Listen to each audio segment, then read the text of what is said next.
Hello everyone, welcome back to my YouTube channel. आप सभी का स्वागत है आपके अपने यूट्यूब चैनल स्टडी किंग पर। आज की इस वीडियो में हम बात करेंगे एमएसपी क्या है, एमएसपी कैसे कार्य करता है, एमएसपी से किसानों को क्या घाटा है, क्या फ़ायदा है, एमएसपी को कौन निर्धारित करता है। तो दोस्तों आज की इस वीडियो में आपको फुल इन्फॉर्मेशन मिलने वाली है अबाउट द एमएसपी। इसीलिए दोस्तों इस वीडियो को बिल्कुल भी मिस मत करना, इस वीडियो को कंप्लीट वॉच करना, क्योंकि इस वीडियो में आपको एक इम्पोर्टेंट टॉपिक एमएसपी के बारे में कंप्लीट इन्फॉर्मेशन मिलने वाली है। पिछले कुछ दिनों से कई राज्यों के किसान सड़कों पर हैं। उनकी चिंता इस बात से है कि सरकार नया कानून बनाने जा रही है जिससे फसलों की न्यूनतम समर्थन मूल्य एमएसपी की व्यवस्था समाप्त हो जाएगी। वहीं सरकार का कहना है कि नए कानून से एमएसपी पर कोई असर नहीं पड़ेगा और यह व्यवस्था पहले की तरह ही जारी रहेगी। इस बीच यह जानना जरूरी हो जाता है कि एमएसपी क्या होता है और इसकी ज़रूरत क्यों पड़ती है। क्या होता है एमएसपी?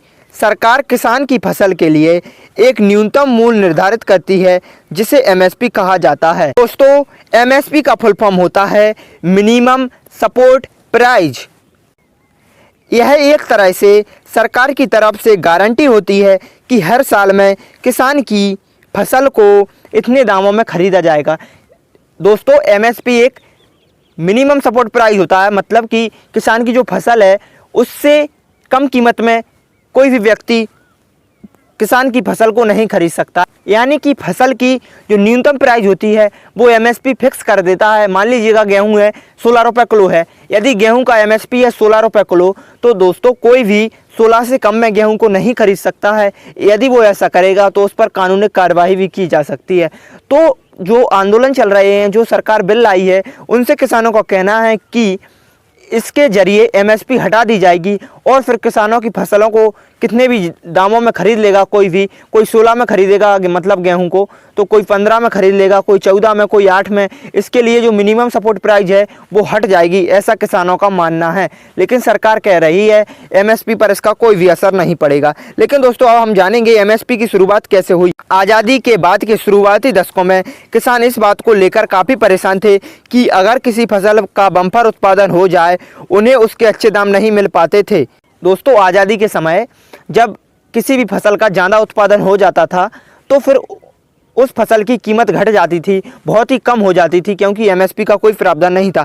इस तरह से किसानों की लागत भी नहीं निकल पाती थी, जिस कारण वो आंदोलन करने लगे। इसके बाद लाल बहादुर शास्त्री के प्रधानमंत्री रहते हुए 1 अगस्त 1964 को LK झा के नेतृत्व में एक समिति बनी जिसका नाम अनाजों की कीमतें तय करने का था। 1966-67 में पहली बार गेहूं के लिए तय हुआ था एमएसपी। समिति की सिफारिशें लागू होने के बाद 1966 से 67 में पहली बार गेहूं के लिए एमएसपी का ऐलान किया गया। इसके बाद से हर साल सरकार बुआई से पहले फसलों के एमएसपी घोषित कर देती है। एमएसपी तय करने के बाद सरकार स्थानीय सरकारी एजेंसियों के जरिए अनाज खरीदकर food corporation of India FCI और नेफेड के पास उसका भंडारण करती है। फिर उन्हीं स्टोर से सार्वजनिक वितरण प्रणाली PDS के जरिए किसानों तक सस्ते दामों में अनाज पहुंचाया जाता है। आप दोस्तों समझ गए होंगे कि एमएसपी क्या होती है।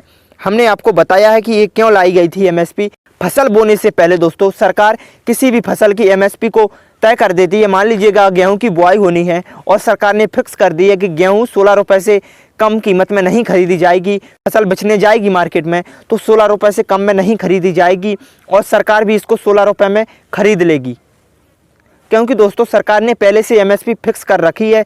चाहे फिर उस फसल का इतना ज़्यादा उत्पादन हो जाए कि उसको कोई 10 रुपये में ना खरीदे, लेकिन तो भी सरकार को उसको 16 रुपये में खरीदना पड़ेगा, क्योंकि सरकार ने फसल बोने से पहले उसकी एमएसपी फिक्स कर दी थी। अब हम आपको बताएंगे कि कितनी फसलों पर एमएसपी दिया जाता है।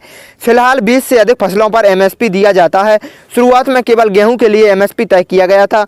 इससे किसान बाकी फसलों को छोड़कर सिर्फ गेहूं की फसल उगाने लगे, क्योंकि दोस्तों पहले सिर्फ गेहूं पर एमएसपी लागू था।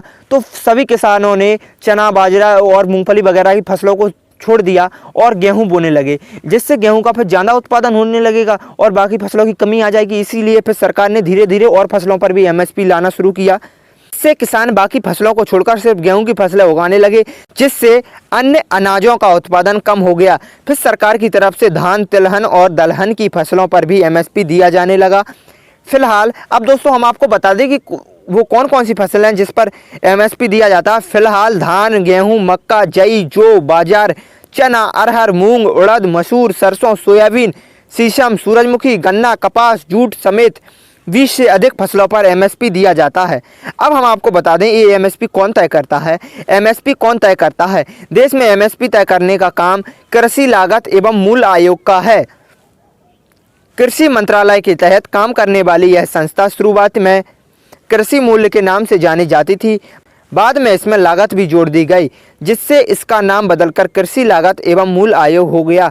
यह अलग अलग फसलों के लिए न्यूनतम समर्थन मूल्य का निर्धारण करती है।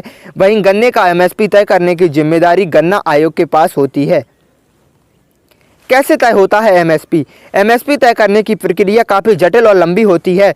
इसके लिए आयोग अलग अलग इलाकों में किसी खास फसल की प्रति हेक्टेयर लागत, खेती के दौरान आने वाले खर्च, सरकारी एजेंसियों की स्टोरेज क्षमता, वैश्विक बाजार में उस अनाज की मांग और उसकी उपलब्धता आदि मानकों के आंकड़े इकट्ठा करता है। इसके बाद सभी हितधारकों और विशेषज्ञों से सुझाव लिए जाते हैं। अंत में आर्थिक मामलों की कैबिनेट समिति इस पर अंतिम फैसला लेती है। अब दोस्तों हम एक इम्पोर्टेंट जानकारी और दे दें। सभी फसलों की सरकारी खरीद ना होना है परेशानी। सरकार भले ही 20 से ज़्यादा फसलों के लिए एमएसपी तय करती है, लेकिन आमतौर पर सरकारी स्तर पर खरीद केवल गेहूं और धान की हो पाती है। ऐसे में सभी किसानों को एमएसपी का फ़ायदा नहीं मिल पाता है। इसकी वजह यह है कि गेहूं और धान की सरकार पीडीएस प्रणाली के तहत गरीबों को देती है, इसीलिए उसे इसकी ज़रूरत होती है। बाकी फसलों की उसे इतने बड़े स्तर पर ज़रूरत नहीं पड़ती, इसलिए उनकी खरीद नहीं होती है। दोस्तों जैसा कि आपको पता होगा सरकार बहुत सारे अनाज खरीदती है। जैसे सबसे ज़्यादा सरकार को गेहूं की ज़रूरत होती है, तो गेहूं पर तो किसानों को एमएसपी मिल जाता है। लेकिन दोस्तों कई सारी फसलें होती हैं, जैसे मूंगफली होती है, कई प्रकार की दालें होती हैं, तो दोस्तों उन फसलों पर सही से एमएसपी नहीं मिल पाता है। सरकार ऐसी फसलों को खरीदती भी नहीं है जिनकी मार्केट में डिमांड कम होती है। ऐसी फसलों को सरकार इग्नोर कर देती है। इसीलिए दोस्तों किसान अधिकतर गेहूं को बोता है, क्योंकि दोस्तों उस पर एमएसपी मिलता है। अब दोस्तों जो सरकार नए बिल ला रही है, नए कानून ला रही है, उससे किसानों का कहना है कि जब नए कानून आ जाएंगे तो उससे एमएसपी को खतरा है, एमएसपी हट सकती है। तो दोस्तों इसी कारण कृषि आंदोलन हो रहे हैं जगह जगह, विशेषकर पंजाब और हरियाणा में जगह जगह आंदोलन हो रहे हैं।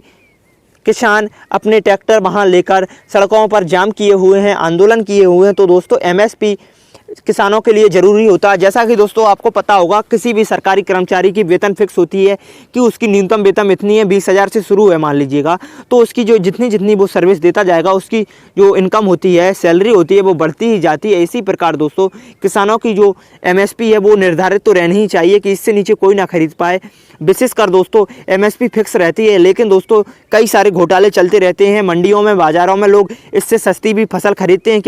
तो दोस्तों ये वीडियो पसंद आई हो तो प्लीज़ लाइक करना, अपने दोस्तों के साथ शेयर करना। आज की इस वीडियो में हमने आपको एमएसपी की कंप्लीट इन्फॉर्मेशन दी है। हमने आपको बताया है एमएसपी क्या होता है।